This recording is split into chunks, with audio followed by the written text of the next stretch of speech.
Welcome to HR Next. Join us in a series of podcasts where Mphasis Chief Human Resource Officer Srikant Karra is in conversation with Mphasis Global Head of Communications Deepa Nagraj, discussing next generation HR approaches for a digital world. So Srikant, welcome back to the next HR series of podcasts this April. And this is the beginning of the financial year for a lot of us, and it's summer. So I was thinking of two different things that we're trying to do: work and play. While it's time for us to be doing our entire goal setting and trying to plan for the year ahead, one of the interesting things that of more successful people is, other than work, they play, and the things that they learn from a game, be it soccer or now with the World Cup cricket going on, the things that they learn from that, or the French Open that's coming up next month, things that they learn from a game that they implement in work or with their teams really helps, right? And you are an avid golfer. I hear you talk about golf at least 5 times in a day. So what can I take from golf as a goal for this year, and how do I really work around implementing that in my in the year ahead? Thank you. You started with football and cricket, but as they say, most golfers believe that as you get old, probably golf is the only game which is a good, shall we say, a good sucker for us to kind of rely upon. But having said that, yes, like any other sport, golf is debatably equally intensive, if not more intensive. So I think sports is a fundamental essence of one's well-being. Needless to mention that. But the subtle difference between what I see in golf and when I used to play cricket or soccer in my younger days is this is one game which you play against yourself. Okay, in a cricket or a football field, there's a bunch of there are a couple of teams which are competing against each other, and the ball is being thrown at you, or you're trying to evade the ball, whatever the case may be. But this is here in golf. There's one ball which is just standing still out there, and it's you who's going to control that ball, the way where it goes, how it goes, and how far it goes, and so on and so forth. And the competition is not with the person out there; it's well within yourself.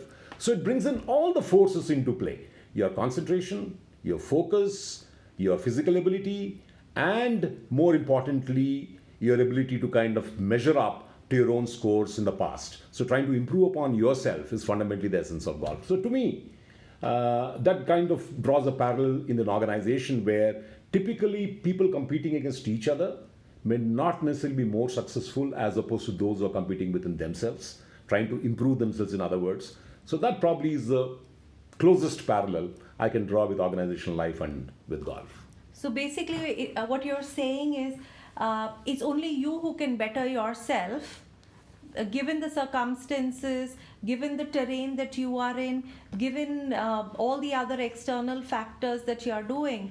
The only true north is yourself. Absolutely. Right? Absolutely. So, so that's a good.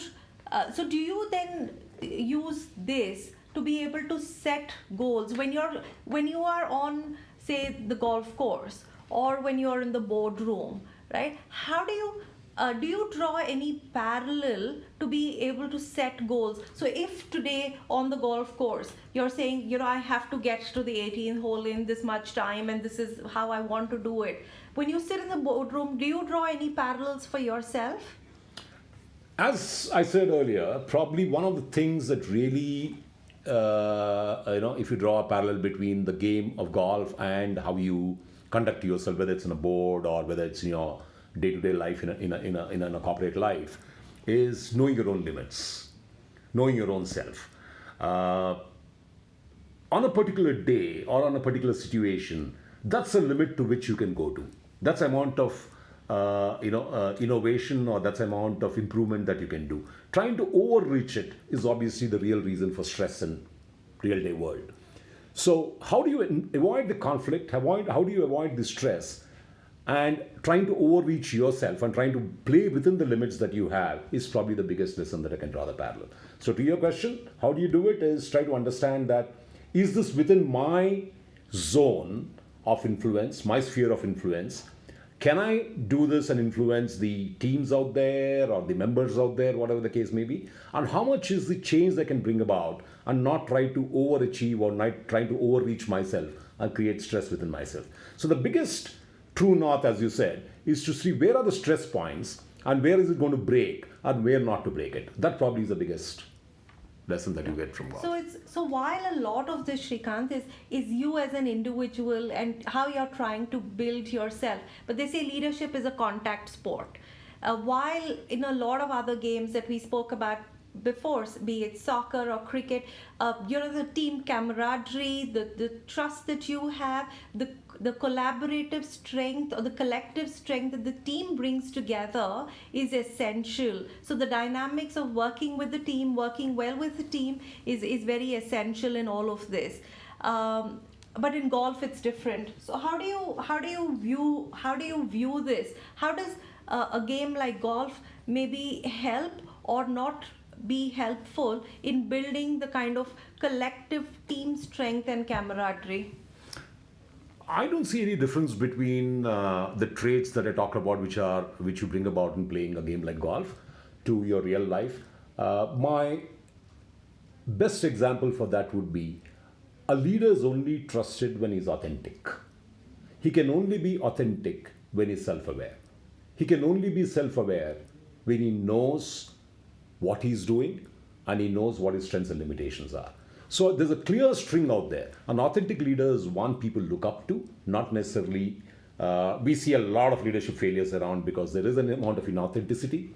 And as I said earlier, the greater amount of self-awareness that golf brings in that authenticity in you, and that's where people start trusting you. That builds teams, that builds bonds, that builds organizations. It's a very interesting thing that you bring in. So probably my goal for summer is golf. Sure. Right?